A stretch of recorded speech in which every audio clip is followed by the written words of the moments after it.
whole gang is back here. Shiro Miroki is back in the building. Hello. Anita Nderu is back from Majuni Ninini. Welcome back. We missed you. Example, Larry. Atinini. Aww, I was following your example. Oh, good stuff. And Butita is back in red. Aniaje Butita.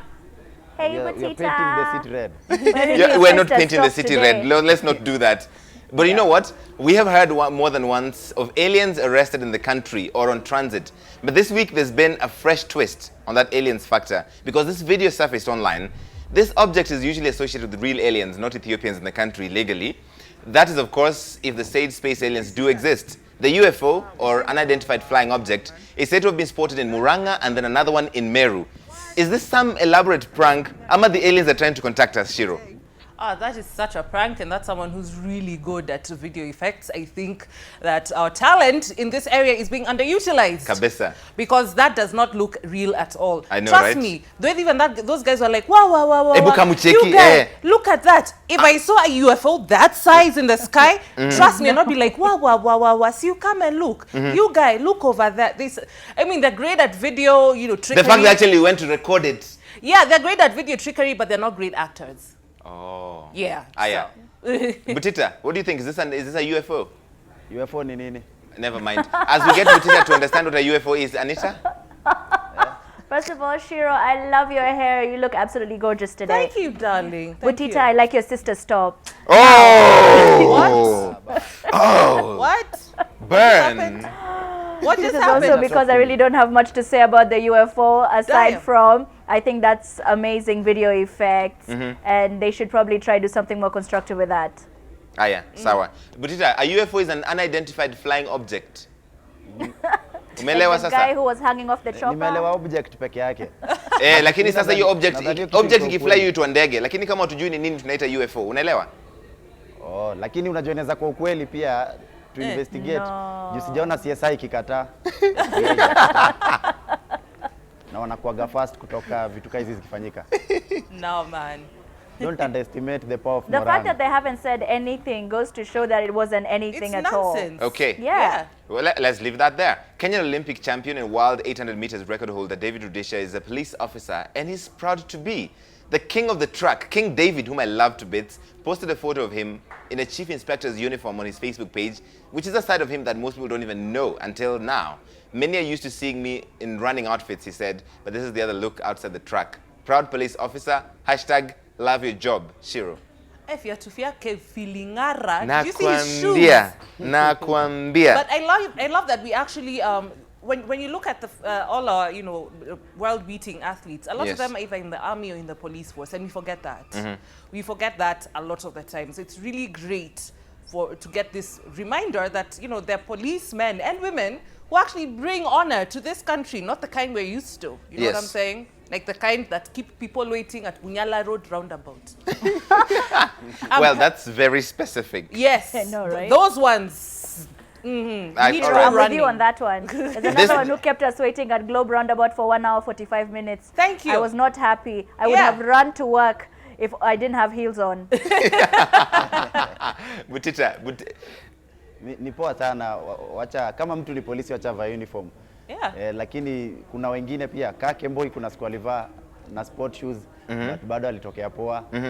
So jua watu ni wa polisi wakuja wafanye kazi zingine ya polisi pia tuolage. Juu mimi sijaiona wakiwa on duty. Ama By the way, tupatie hiyo job za kanjo. Nini. Larry, yes?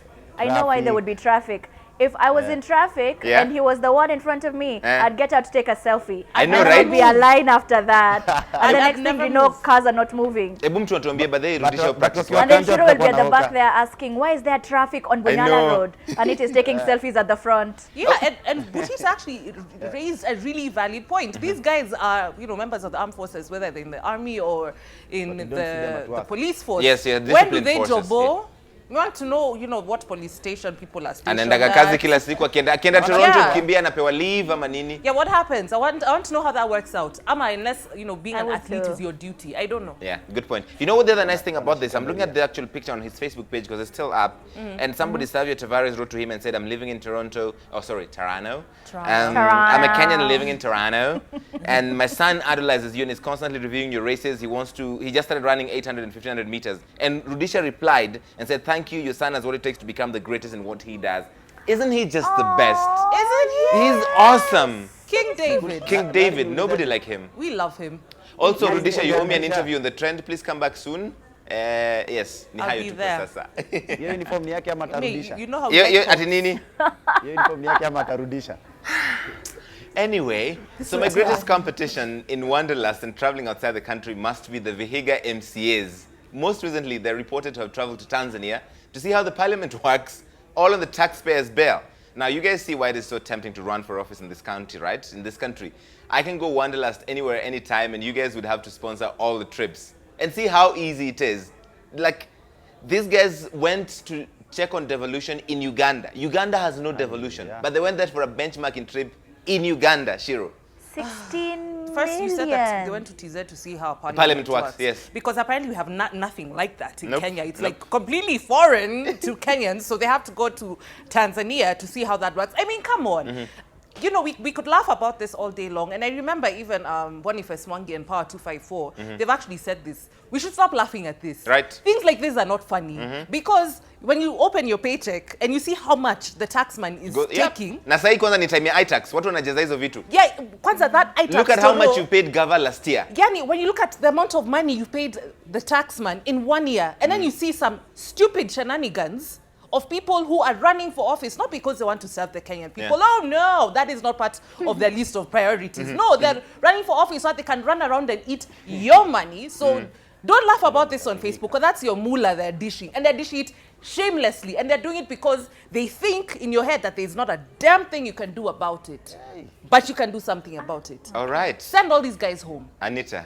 Wow, what can I possibly add to right? that? I'm like, that's a very strong, powerful statement. Yeah. And it's true. Fortunately for you, next year you get to re-elect your leaders. Just be wise about how you go about it. They spent 16 million Kenyan shillings in Uganda. 16 million. What? How did they go there? Did they hire a private jet? Uganda ni hapa, nyumba. They could have driven. Kwanza then Vihiga, they're close to the border. How do you spend so much money in a neighboring country? Anyway, not the point. Fact remains, next year, be wise about how you vote. Let's not have such stories on the trend the year that follows. Okay, Butita. Me, I think they're taking us for a ride. Sababu, kama ni kuangalia vile leadership, vile tunafaa conduct government, mbona wasiende hata Somalia waangalie vile terrorism inaandaliwa? Ama go to Somalia. Marsabit. One vile joto iko huko. Alafu Tanzania, unaenda kuona parliament ya Tanzania utaelewa nini? Yeah, I found that very strange. Kila kitu ni Kiswahili sanifu huko. Wanasemaje huko tuko parliament? Point of order. Point ya mipangilio. Standing order. Mipangilio. As in, why didn't they just get people who are experts at this to come to Kenya and train them from here? Okay. Do they all have to go there? But how exactly would you make a per diem? That's the thing. All this is about per diem. Oh, and they were given per diems, but then their hotels had already been paid for. To Uganda. Hang on. Walipewa do ati per diem ya kulipa nini, but the hotels had already been paid for, the transport was paid for, so walipewa pesa ya bure. Then even the MCs that didn't go still got money anyway. So why would they ask someone to come over? Because you know there's no opportunity to eat and steal your money there. They have to find every opportunity. They're like little rats that just come into your house and find every scrap of food in your house. And when you fall asleep, they'll uma your feet. And then when you feel look like you're about to wake up, they puliza you. That is the people. These are the people we're dealing with. This is annoying. DM. I don't even know how they sat there and listened to the report being read out. Me, I'd go home and cry. Okay, Collins Kolo. County governments are full of surprises. Next, they'll use our money to say they painted the sky blue during this cloudy season. It's possible. In Kenya, anything is possible. Yeah. Karogo Mureithi. Code rejects Brexit vote, calls for Friday demos. Ooh, shade. Hashtag no shade. Okay, moving right along. In this age of Brexit, it's all right. A watchman and a border operator from Shitirira village, Kakamega County, they entered an agreement to swap their wives because one of them cheated with the other's wife. Ernest Njeche is 42 years old. He's a night watchman. He had suspected that his wife was having an affair with Patrick Mangala, who's 25. But it didn't quite work out as they had intended. This is what turned out. Mimi nikasaini ya agreement ya kusema nichukue bibi yake na mimi nichukue na yeye achukue bibi yangu, tuishi kwa amani, na tukasalimiana, tukatoka huko kama tumesalimiana, tumefurahi tu tukikuja. Hata alinisindikiza paka Okay, Butita. Unajua kwanza PP Western inamaanisha vitu mingi. PP is a wife and PP is also blue band.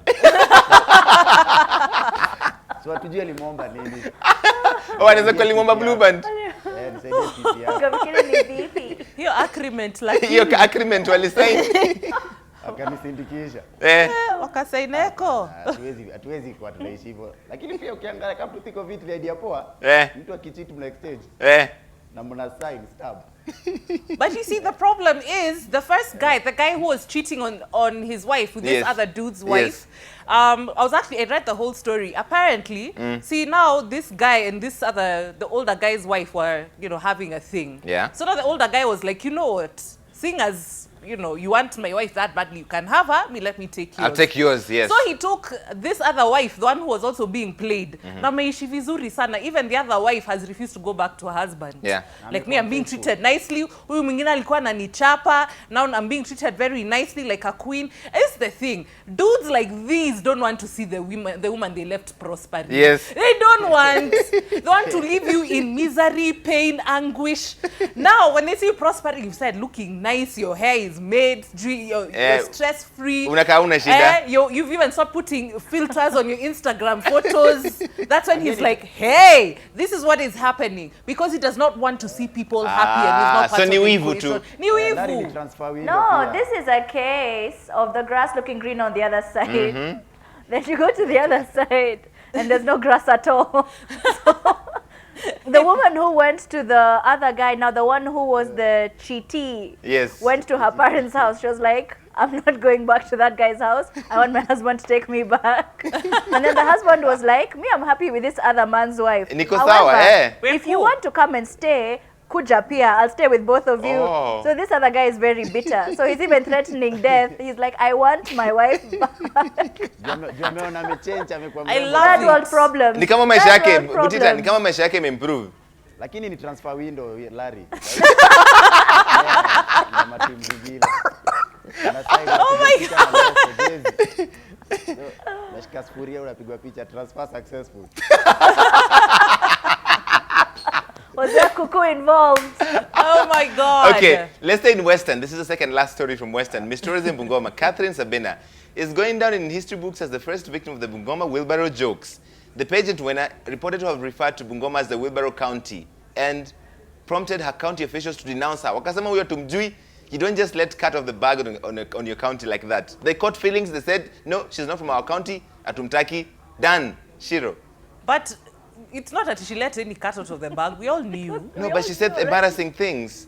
But she's not the one who bought wheelbarrows for how many million. Did she buy Barrows. them? Oh, the Uhuru barrows for how much? Did she not buy that Uhuru No, barrow? Did she not buy the Asha, Uhuru barrow? Z. Tiwe. So really, I don't know why you're catching feelings because someone has shone a light on your The truth. buffoonery. Yes. Yeah, come on now. Come on now, don't be catching a feeling because someone told you the truth. You can't handle the truth. You can handle the They should have truth. just let it go. Because by actually addressing it, they've just made it a bigger deal. I know. You guys don't understand. We stopped talking about you. We Kitambo. moved on from your wheelbarrows. Sasa We didn't tumekumbuka. care anymore. You remembered. We would have focused more on your gorgeous Bungoma woman. But now she cracks a joke, you catch a feeling, you're back on the trend. Do you see what happens when you catch feelings? Okay, Butita. According to mila ya Bungoma, unajua mnaongea tu nyinyi mjui hizi vitu. Aya, tuambie mila ya Bungoma. Sawa. Kwa kusimama hapo uongeleshe wazee vibaya. You are joking, even me I don't know, I disown her. You are joking with the carcinogenic item. So Butita has also disowned her. Sasa Butita pia memdisown. Watu wa Bungoma hamjui. Oh my gosh. Joke. 109,000. Wheelbarrow. Alafu akasema the county of Bungoma James Bond. Yes, alafu akasema county of Bungoma James Bond. Ndo catch feelings hata zaidi. But you see, Sasa on the unaona bright side, Ati? on the bright side, they're known for some few things which are very funny. They make Kenya look like a very funny They country. should have a sense of humor. Yeah. They should. Ati Butita, Like you're the going way to say we what? have a sense of humor when they finish our money. Yeah. Hivyo ndio Miss Tourism amemiss hiyo tourism. I mean, Okay, surely. nice. Yeah, they need to calm the heck down. Okay. Anafaa atoe mbuzi. Atoe mbuzi kunini ya kupatia elders. Yeah. Is that how it works? Medical officers visited Pemje Primary School, that's in Nandi County, and they conducted exams. They got shocking revelations. 9 pupils were found to be pregnant and had to drop out. Parents are now calling for the police to get to the bottom of the matter and to ensure the perpetrators are brought to book.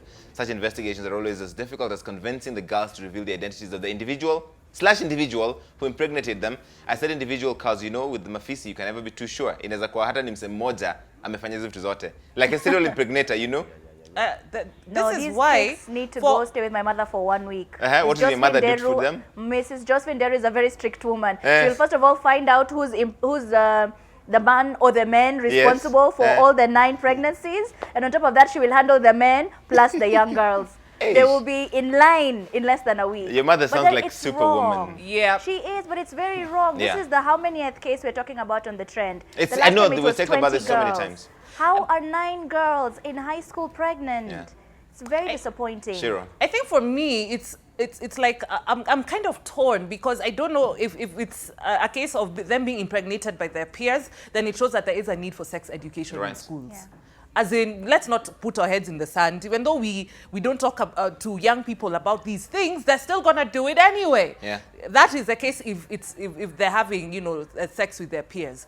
However, if it's a case of where there is a predator or predators, you know, people in positions of power, you know, their teachers or whatever, there is a problem. And I personally, as a journalist and as a woman, I'm getting really tired of talking about this, about seeing young girls getting pregnant and you don't know what the hell is happening. This is a problem. It's a big problem that needs to be handled. Butita, real quick. That's very sad. It's very sad to see students being given these stomachs. It's so sad. Okay. That's not a matter of because that is what a way to put it. Hiyo kadi venye mejichora sasa ndio nasema. Ni sad sana Larry, ukiangalia kitu imefika mali serikali inafaa kuweka very harsh terms kwa mtu anapatikana kwa kitu kama hiyo. Okay. Kama wewe uko responsible ufungwe 10 years. Ama wana mistake term 2 ball games. Oh man. Okay, Butita, stop. Oh God, stop. Okay, before we go to break, we talked about this last week, the Pangani 8 discussion, the leaders who had been detained over hate speech charges. The tune obviously changed now, and former Prime Minister Raila Odinga, Gatundu MP Moses Kuria, among other leaders met for lunch on Tuesday. They had fish and usuga. Those are the luncheon included Senator Johnson Mudhama, MPs Kimani Ngunjiri, Timothy Busire, and Florence Mutua. Others were Aisha Jumwa and Jeanette Mohammed, though they're fasting, so walikula tu kwa macho. What did you guys think of the whole lunch thing? First of all, mimi nafikiria lunch kama hizo ni lunch zingine mtu anafaa kukamla lunch yake. Kwa nini? Wewe imagine mfupa ingenyonga Raila hapo. Shida Kuria angekuwa nayo God forbid. God forbid. Na alikuja amejipanga. Kuria alikambaka na avocado. It's a good image for the public, tukiona mapolitician wanakaa pamoja pia na wametukana na juzi pia wana send message ile ya ni politics too, it's nothing personal. Okay. And I feel especially because if you're one of those people who was taking political sides on social media, you were talking all kinds of crap, you were insulting people, tribal jokes, you know, tribal insults. If you're that kind of person, please take your hand and slap yourself very hard in the face. Because you can see these people here. They're friends. They're friends. I mean, Moses Kuria will go and, you know, he'll talk whatever it is he's going to say. You know, Muthama is going to say whatever he's going to say. You know, all these politicians who've been accused of hate speech sat down at one table. But you have been threatening death, genocide on social media. You're very stupid. And I know you're watching. You're stupid. You're a fool. Okay. Yeah, okay. Let me neutralize all this. Yes. I just hope they're not taking us along on a ride of some sort, because this is too much. Today they'll come and they'll eat together. They'll come out and say we're just politicians. Just because I say go kill each other, don't do it. Me and Raila are friends at the end of the day. And then tomorrow you're going to hold a rally and then you're going to incite people, and some people who don't know better would actually do what you have suggested. So just keep in mind at the end of the day, Kenya is greater than you guys. Stop dragging us into your petty squabbles. We don't want to be a part of it. We care more about our country than whatever it is you guys are trying to achieve. Fantastic. Well said. I want to give a big shout out to Moha Kim Kenya, enjoying the trend while having my iftar. Okay. Ramadan Kamrim, my friends. Emmanuel, politicians wanakula samaki, wananchi wanakula na mangumi. Nice. Nice. I see what you did there. Mwinyi Babel. Mbona huwa hamsomi tweet zangu? Mimi ni shabiki wa trend mbaya from county 001. Ndio hiyo tumesoma. Asante sana. Shout out to everybody in Mombasa. We're coming to Mombasa on 22nd of Angoa, 27th of Guinea, 22nd of July. Yes, we're coming to Mombasa. Just wait. Have I been told? Yes, Sungoze. She waits. Mombasa. That's a feeling. Mombasani It's always when I'm tunasija. like an MCA. I also want to come there. Yeah, we're going to because go I want to to. see how the trend works in humid areas. Oh, Like, I see. I've not Nice known pitch. what that is Now, like. now, while that we've got you, by the way, Anita, you're having a baby with who? Tuambie tu. You're among friends. Yani, oh my God, I'm still so pissed off about that story. You have a At you baby having, covered this at she's before, having a, and she, I'm at she's having a covering baby this with who? again. With is it Nick Mutuma? But at I least did they not picked have a a fine baby, baby daddy period. for you. And if I was Larry, having vile one, tulikuwa break. he's most definitely not the baby daddy. Oh, are you, what are you saying about Nick Mutuma? No, I'm just saying that I'm dating somebody else. Oh. So he would not be the current Oh. But candidate for the Anita, baby at that least I'm not they picked having. you someone handsome to associate And yourself that's what I didn't with. mind. I was like, oh, the bright side is it would be a cute child. Because Yes, it could have gone any other way. I would have been Okay. one of the Kakamega stories. Anyway, so Larry, some guys ati before uendelee Larry, eh vile tumekuwa break, nimekuwa napitia history ya primary. Nimeona mpaka watoto walitoka shule juu ya hiyo case. Which is a sad thing, mpaka na apologize kwa my parents manze. Kujoke na story kai si serious by the way. Okay. Well done. Watoto waliacha mpaka shule bana. Okay. So some guys went to the club and they spent over 1 million shillings. 1 million shillings. Who it is might surprise you. It was apparently Muhoho Kenyatta, Raila Jr., and one son of Deputy President William Ruto. In fact, Raila Jr. later did tell me, though, that he doesn't drink and he was only there for about an hour, but he did not dispute the details. So we know that this happened in some form or the other. They spent 1.1 million shillings at an exclusive Nairobi club in the VIP section. These are the sons of your leaders, ladies and gentlemen.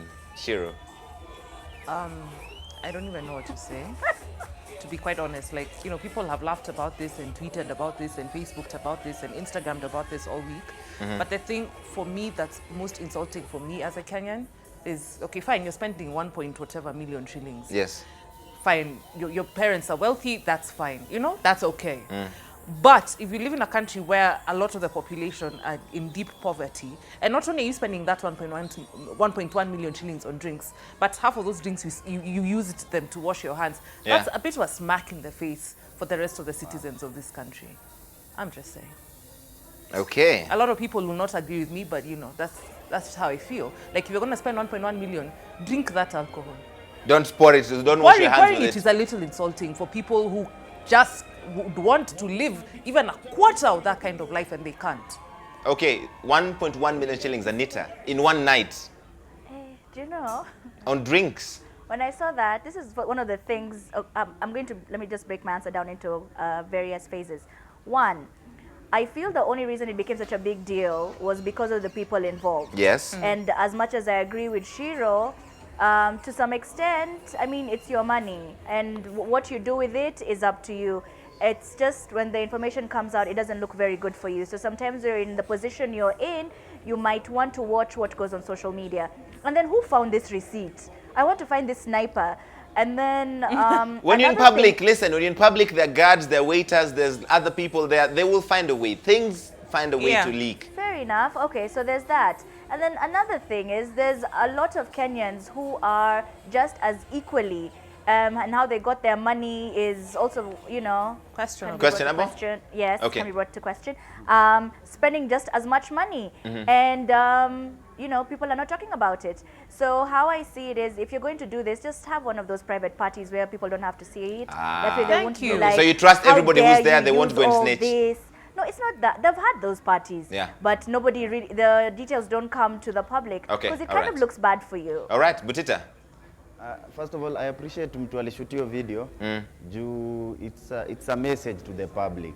When we guys are on the streets fighting and our sons and daughters wako kwa manyumba huko, vita ziko huko, watoto wao celebrate tu hivyo. Yaani hiyo ndio maisha yao ya daily. Raundi ndio tunaiona.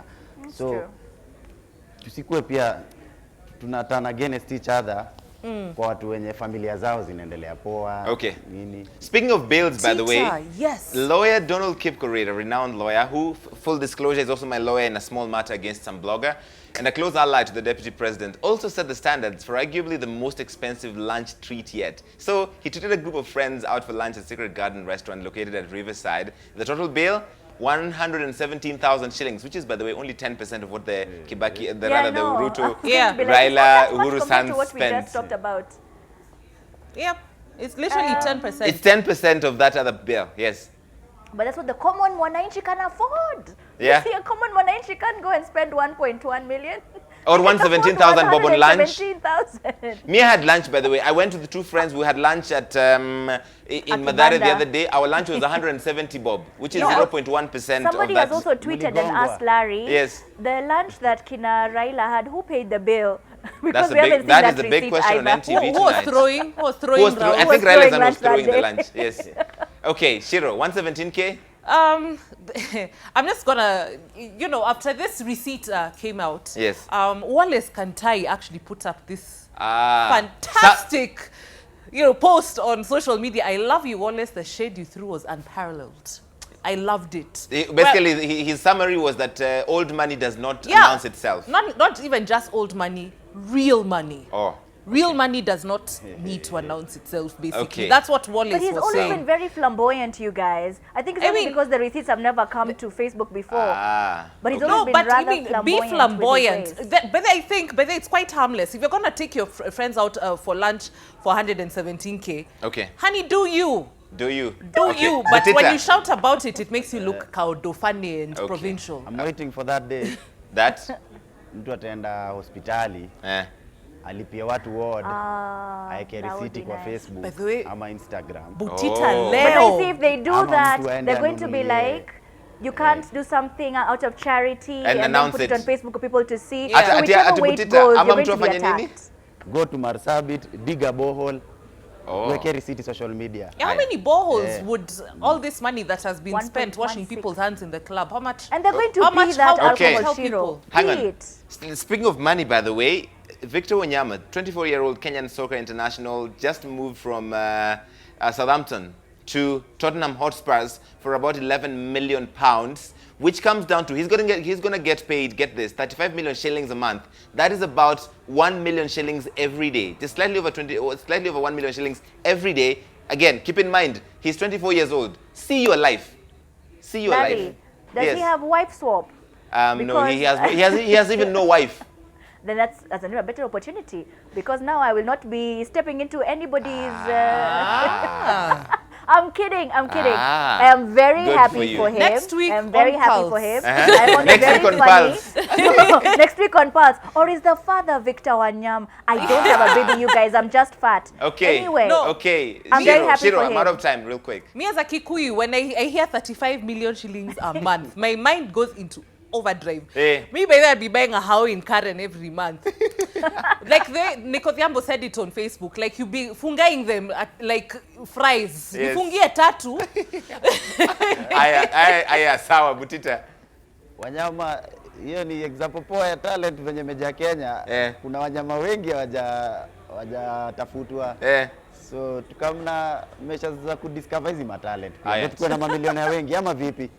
Yeah, Ni true. I pia agree hapa with apate you. nini? Okay, so you guys remember that story last week about a South African guy who, the wedding is set to go down sometime in December. Invites by default. I don't understand this tag, this script. It makes no sense. Mwamba village to hold elaborate wedding ceremony for crocodiles. Crocodiles.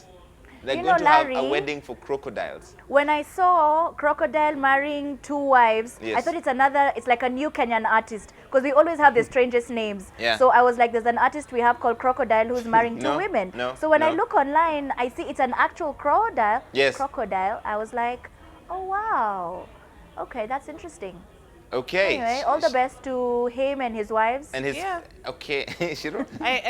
Fantastic. Even the same thing when I got the script, and I was like, oh, okay, crocodiles marrying people. Who is crocodile? What is a crocodile? But I'm glad it's an animal, and I hope they have many years of cold-blooded love together. Love it. And happiness. I Butita. love it.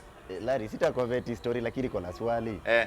Mbona umeleta story ya wanyama after After Victoria? Wanyama.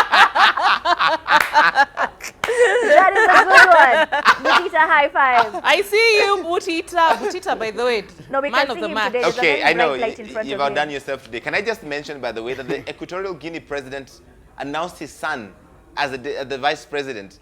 You don't even have to say anything. Museveni must have caused that triple effect. He announced his son as the vice president. He's keeping it all in the family. Okay, Well, This is why you can't have nice things. this is why we can't have nice things. Africans. Seven Yeah. people.